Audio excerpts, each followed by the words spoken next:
So if we can have our first candidate, Catherine Bearder, who I believe, who I believe was the only Liberal Dem MP to be elected in 2014. She served for 10 years. She served on committees on regional development, women's rights and environmental issues in the European Parliament, and has been one of the EP's 5 quaestors who look after the financial and administrative interests of MEPs. She's president of the Green Liberal Democrats and has a special interest in biodiversity protection and fighting human trafficking, and she is the Lib Dems #1. Do you want to be here or do you want to go over there? Oh, we'll stand from here. You can all see me and you can all hear me, yes? Good, lovely. Well, thank you very much, Berkshire for Europe, for organising this session. As we've just heard, I mean, it's very difficult when you're looking at that to wonder how we can turn it around, but we can. Basically, on Thursday, the voters have 2 choices. They either vote to continue the chaos that is freezing up our government and freezing up Westminster. We can all see that Westminster is in stasis. They cannot move forward. And it has highlighted the fact that we have a system that was designed for the 19th century trying to operate in the 21st century. It won't work, it won't move forward in the way that we are at the moment. And there is no real function, and for so many people they are looking not just from this country wondering what on earth is going on with our so-called government, but the world is looking on, and we are being so damaged around the world by this inability to work out. They said it was going to be so easy. They said we were going to have all these deals done on the first day. Mrs May even triggered Article 50 without any plan. And I know from sitting in the European Parliament the frustration from our European colleagues that there's no plan come forward. And that, of course, leaves the door wide open for Farage and his bully boys. And they don't believe in democracy. They don't obey the rules that we all obey. We know that the Met is now investigating the Leave campaign. Channel 4 is now investigating. I was on Channel 4 earlier today talking to Jon Snow in my role as a quaestor, which is a bit like the trade union rep in the Parliament, reporting Nigel Farage for not declaring the funding that he's getting from from banks and his friends. But they will turn the UK citizens into victims. They say that the European Union is making us do this, and it's a form of victimisation, and we know that that's not true. And that is why I'm here to say to you, vote Liberal Democrat on Thursday to stop Brexit. Full stop. Let's stop it. And that is the what. That's not the how. The how is we put it back to a democratic vote. Whatever plan we have, whatever negotiations that our government manages somehow to get, there is a deal there. It's Mrs May's deal. Nobody else in the cabinet wants it, but it's there. And so this week, that poll, as we've just heard, will demonstrate how we go forward. And yet the bonus is that you get MEPs who work hard for you. The more MEPs that you get from the Brexit Party, the less our voice will be heard in the European Union. And I never understand how they can say putting it back to the people is not democratic. For me, that's mad. For me, as a Liberal Democrat, Britain's place is at the heart of Europe, shaping its future, working on those huge issues that have been a huge benefit to us because we are members, but also the threats, the global threats. We have the science here. I know the funding that has come to Reading University, the opportunity to travel and work and live in anywhere on the European Union, the banking services, the all of that has come. But for me, as you heard, my real big driver is what we are doing to the planet. It is quite climate change, but it is also biodiversity loss. What are we doing to the seas? What are we doing to every living creature on this planet that are facing? And of course, what happens if they go? we go too. So it's because I recognise the benefits that the planet has given us, but also for the future of my family and my children, my grandchildren. That is why Europe is so important to me. So Brits are not a nation to run away from a fight. We should be standing there in Europe, helping make the rules, shaping Europe for our future. So this week we need to be electing MEPs, and I'm going to ask you to reject the Tories' failed Brexit.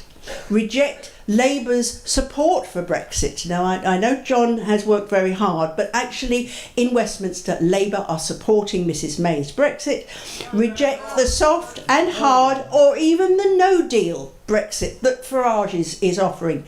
On Thursday, vote Liberal Democrat to stop Brexit. Thank you very much. Elise Benjamin has been a Green Party member for 35 years.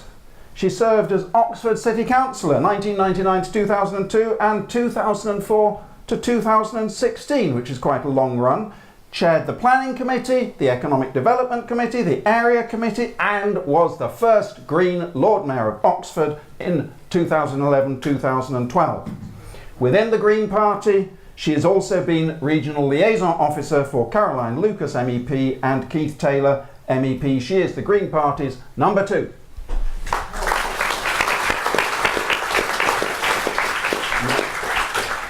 Thank you. Can you hear me?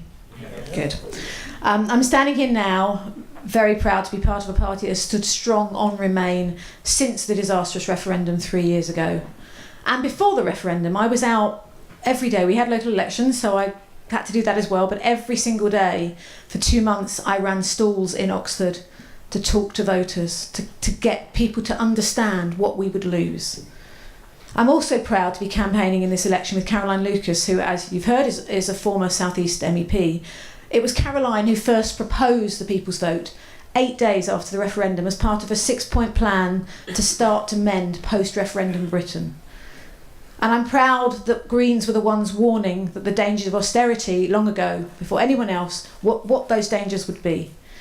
We understood that austerity would hit the poorest hardest, and we were clear that austerity, and we are clear that austerity has played a big part in people feeling so left behind that they voted leave. So, what do we do about Brexit? For Greens, this election is more than just maximising the Remain vote. And that is crucial, absolutely crucial. But it's about actually staying in the EU, and it's about what kind of EU we want. We need MEPs willing to tackle the social and economic problems that are causing division and a growing support for the far right across the EU. Greens have a track record of working on a wide range of issues, from ending corporate tax avoidance to supporting refugees. And I'm sure I don't need to tell anyone here tonight that, of course, Greens have tackling climate change as an absolute priority. We can no longer wait for other political parties to wake up to the serious work that needs to be done in a very short time to halt the worst impacts of climate change. And it is very serious work. It's not tweaking around an economic system. And if other politicians are afraid to stand up to those who peddle hatred and intolerance of migrants, how are they going to react when more and more people are forced out of their home countries as a result of climate change? The migrant crisis we've seen in recent years is a small insight into what's to come if we don't take urgent action on climate change. And it's thanks to Green MEPs that European Parliament recognises the role climate change is playing in driving migration and displacement. And this is not the time to be isolating ourselves from our nearest neighbours, pulling up the drawbridge when we need to be building bridges. So for Greens we offer hope. A hope that is based on detailed policies to tackle climate change, on an understanding that the 1% shouldn't be allowed to profit from the exploitation of people and planet, and on a manifesto that rejects the economic model that is trashing our planet and fueling poverty and hunger. And we offer a strong force in European politics, standing together with Green colleagues from across the EU. We recognise the EU needs to change. It's the persistence of Green MEPs that have delivered so many successes, from investment in renewable energy to the banning of unnecessary plastics. Green MEPs have been the driving force in the adoption of clean energy for all legislation, defining how the EU and member states will put the Paris Climate Agreement into practice. And because of that action by Green MEPs, the European Parliament's position on the Paris Climate Agreement is far broader and more ambitious than that of a national government. It's Green MEPs who have pushed for a recognition that women are more adversely affected by climate change, ensuring that the European Parliament adopted a strong position recognising the effects of climate change on gender. And it's thanks to Green MEPs that the European Parliament has adopted a definition of climate justice that highlights the threat to human rights and development, recognising that the immediate and enormous burden that climate change poses to some countries must be shared by all.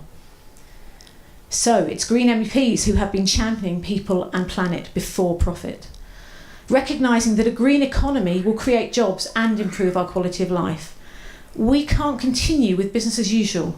A business as usual that doesn't understand planetary boundaries.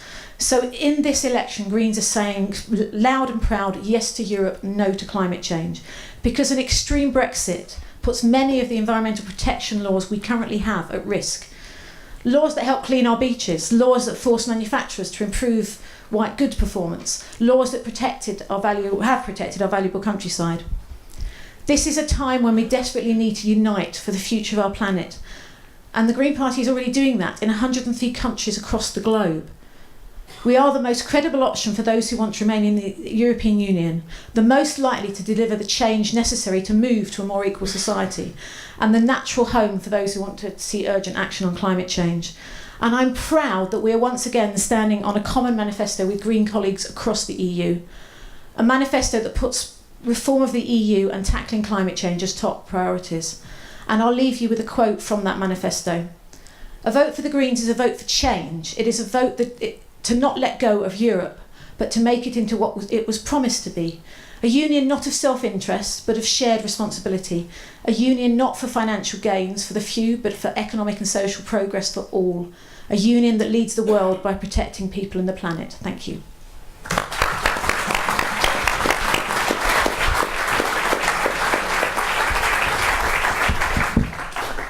John Howarth, MEP, almost a local boy, born in Newcastle, has served on Berkshire County Council and Reading Borough Council, as well as the South East England Regional Assembly, and he was chair of Reading Labour Party from 1990 to 1994.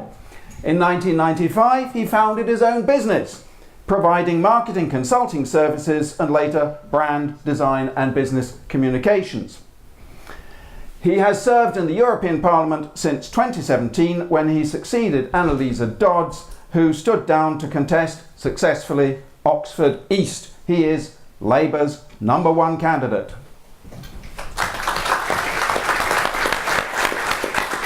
Thank you, Chair. Take it you want me to use this infernal thing for the purposes of broadcast. Just so. Yeah, okay. I tend to be a bit loud with a microphone, so I'll try not to be. Okay, first of all, thanks for that introduction. It's always nice to come back to Reading University, where I served as a member of the council of this institution for 11 years. It's also great to see so many Liberal Democrats in Reading. We haven't seen so many Liberal Democrats in Reading since they went into coalition with the Tories on Reading Borough Council. That lasted 12 months and they now have, is it one councillor? Something like that. Anyway, never mind. I'm going to talk first of all about the values and the manifesto that the Party of European Socialists, the Socialist and Democrat group, the second largest group in the European Parliament, and the Labour Party are standing on in this election. Because we may be there for 5 minutes, we may be there till the 31st of October. I take personal offence to that, by the way, because that's my birthday.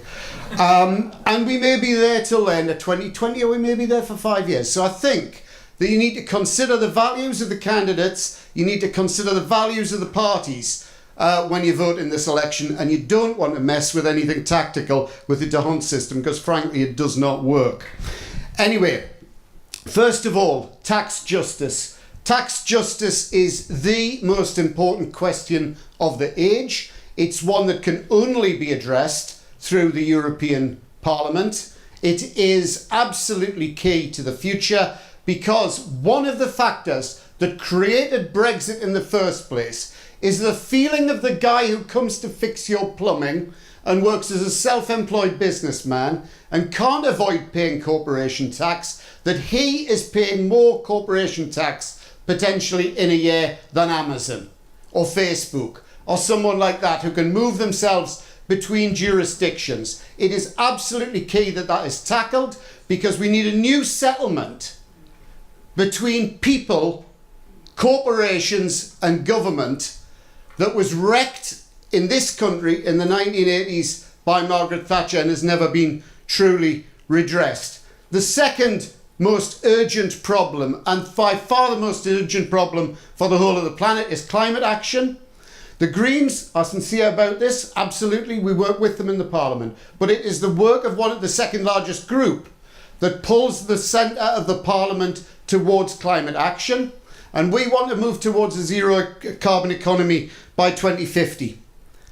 The third question I think you need to be looking at is a question of data and automation, because that is going to affect the future of the economy and everything that is done in it. And I hope that the European Parliament is ahead of the game on this, but generally legislators aren't. They're usually running to catch up.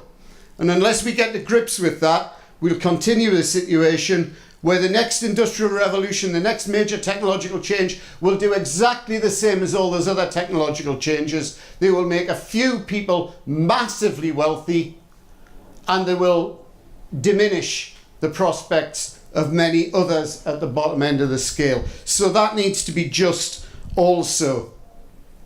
And finally, we need to manage migration. And by that I don't mean migration within the European Union, I mean migration to the European Union. Because that's going to be driven by climate change too, and potentially by conflict. And we either have that in an organised and legal way, or we continue with migration crises. And that's something that we've got to get to grips with together. Catherine, where were we on the 23rd of March? Were we in Strasbourg? No, we were both on Eurostar on the way to the People's Vote March, the third People's Vote March. And this is what I mean about elections potentially shattering alliances. And you need to consider this also. Because if you want to make a statement about Brexit is bad, then, vote with your heart, vote for the Liberal Democrats or whatever. But the fact is, if you want to stop Brexit, then you need to think about it seriously. And you need to vote with your values, because the fact of the matter is, there are 203 members of the Labour Party in the House of Commons who have already voted for a public vote. There are 15 MEPs from the Labour Party standing at this election who are in favour of a public vote. There's 88% of the Labour Party membership that's in favour of the public vote. And you know those graphs that he showed earlier? If you cast Labour as a Brexit party, you will have a Brexit... It isn't. You will have a Brexit majority the day after these elections, and I suggest that Vince Cable and Catherine are going to be wriggling around to try to explain that, when the fact of the matter is, you would not even be having these elections if it wasn't for the work of the Socialists and Democrats within the Parliament. Because I'll tell you something else, the leader of the Aldi group in the Parliament wants Britain out, and he said so. And I can find the quotes for you if you really want me to, but he said it at the Brussels plenary round about the 4th of April. So I suggest that you bear it in mind when you vote, that you vote for what you believe in, that you vote for the policies you believe in, and the change you want to see in the European Union to make it a European Union for people as well as a European Union for profit. Thanks for listening.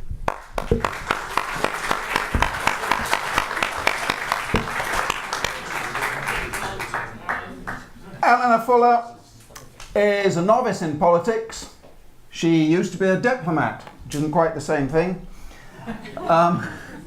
She is, I think, an eminent European, however, having served as the UK ambassador to the Council of Europe, which, as we all know, is not the same thing as the EU, but happens to be in Strasbourg, so familiar to those in the European Parliament. She has also served in Paris, Tel Aviv, Vienna and Geneva.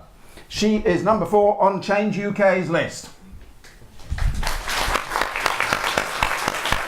Thank you, Andy, and thank you, Berkshire for Europe, for having me here this evening.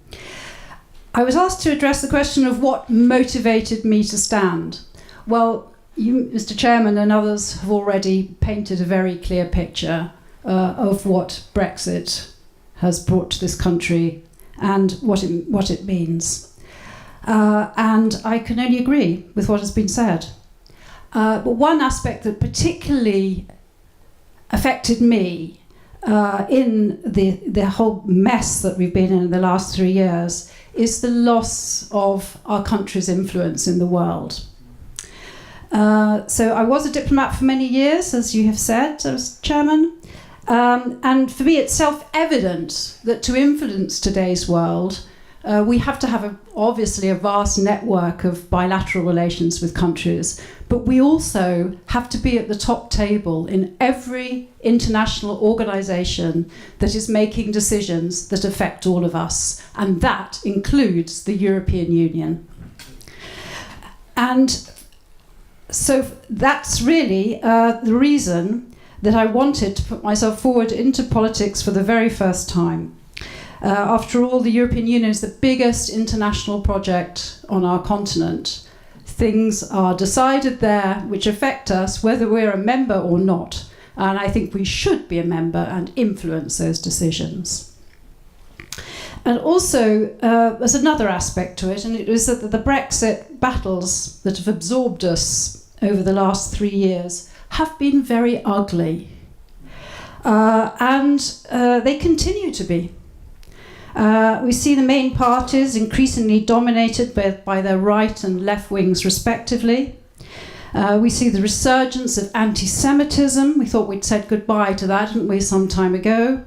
Also the normalisation of discourse which is anti-Muslim or misogynist. I can't accept that in this country. I don't think it reflects the values that define us as a country.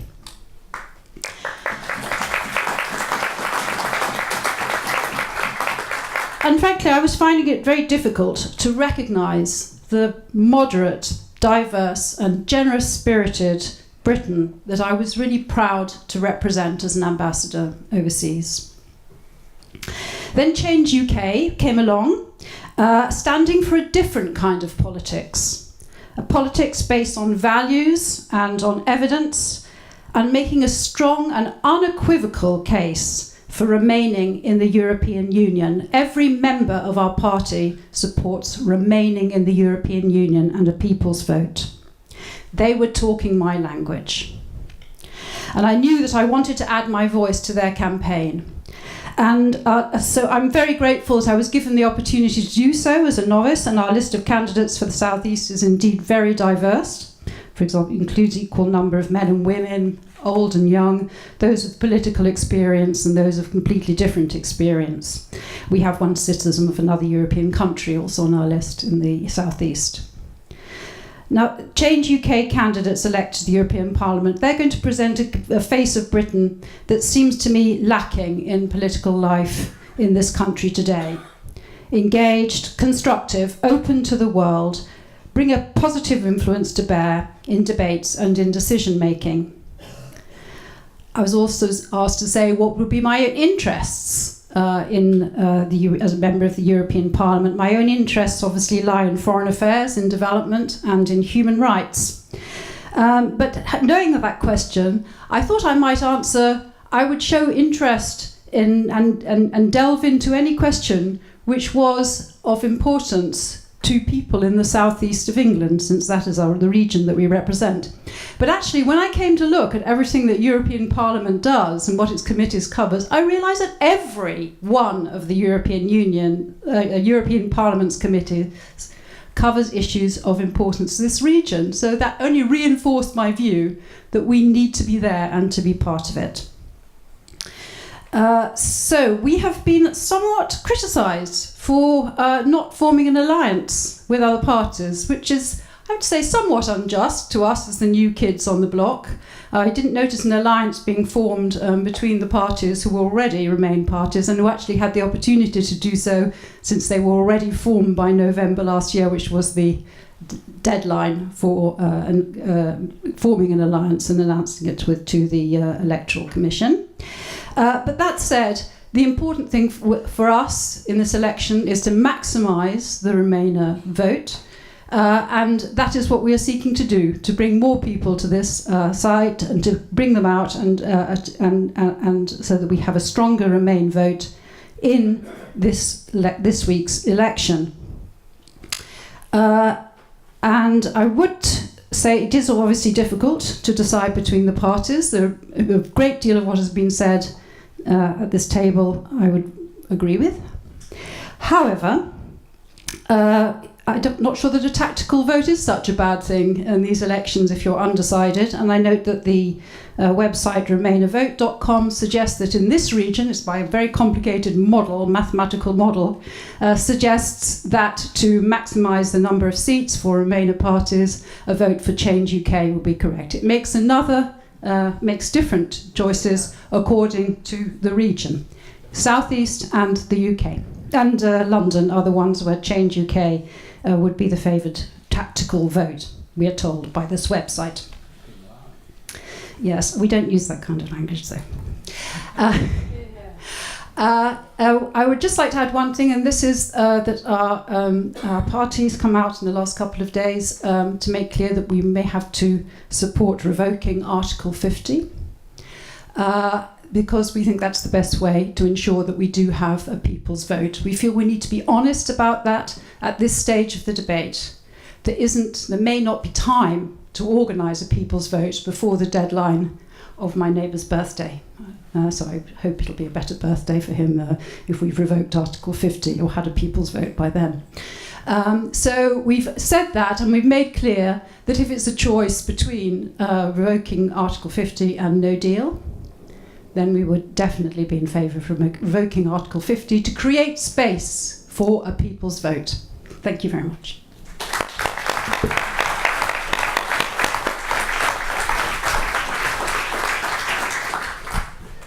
Pacelli Ndikumana is the number one candidate for the UK EU party. He was born in Burundi.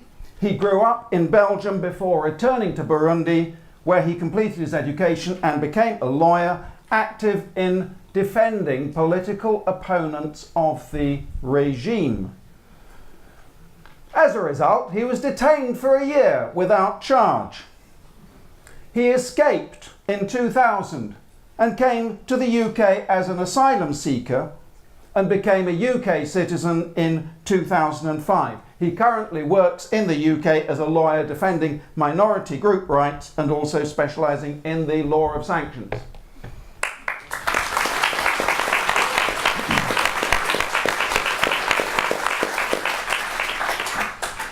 Thank you very much for this presentation. As you've just heard, it's a pleasure for me to come here and to present our new party, which is the UK EU party. We decided to create this party with a couple of lawyers who works and other professionals in London. I work in London, I live in London, but I am the lead candidate for this party, the UK EU party. What exactly what do we stand for? Because this is where it's important to stress the difference between the Remainers. We were the first party to actually advocate revocation of Article 50. There is no reason why we should stick with this article. First of all, we decided that it's actually in our power. We could revoke it. We don't see any reasons why we're still talking about this referendum, which, to our belief, had many sort of issues. First of all, we don't believe that the nature of that questions should be put to the public because it's such a complex issue. And even for people who are extremely, who have done loads of research in economics, in finance, it's extremely difficult to answer questions related to remain or leave UK. Under our current system in the UK, the instrument which was enacted regarding the referendum, there is no provisions within that instrument which actually made it binding to actually any result should be binding to Parliament. So there is a lack of clarity, and to our understanding, the results of the referendum should have been just a consultative result and not binding to Parliament. It's clear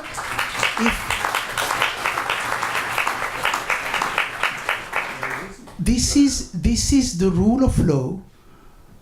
It's democracy. It's actually in the Act. It's actually clear that it's not binding to Parliament. The result should normally, it's for the Parliament to decide what course of action to take.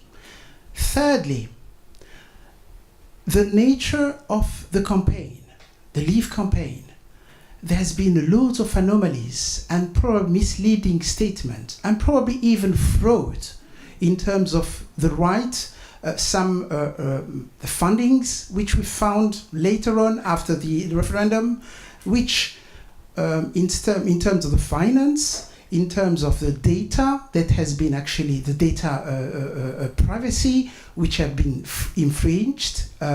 We believe that all these issues have actually affected the just and fair referendum which was actually put to the people in 2016. For all these reasons, we do not respect the result of the referendum, and Article 50 should be revoked. This is where we are different.